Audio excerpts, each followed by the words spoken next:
ஒரு மின்னும் குளத்தின் அருகே அமைதியான புல்வெளியில் நிலா என்ற பஞ்சு போன்ற வெள்ளை முயல் குட்டியும் சிட்டு என்ற மகிழ்ச்சியான வாத்துக்குட்டியும் வசித்து வந்தன.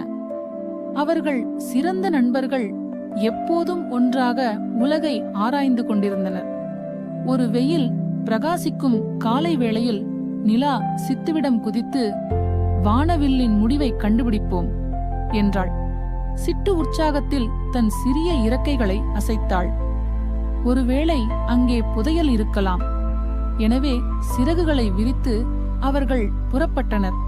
காற்றில் நடனமாடும் பூக்களையும் எட்டிப்பார்க்கும் பட்டாம்பூச்சிகளையும் கடந்து அவர்கள் சிறிய மலைகள் மீது ஏறி உயரமான புல் வழியாக கால்களால் நடந்து சென்றனர்.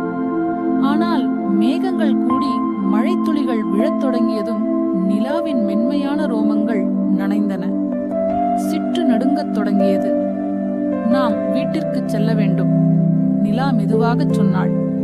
ஆனால் வானவில் பற்றி என்ன என்று சிட்டு கண்களை விரித்து கேட்டாள்.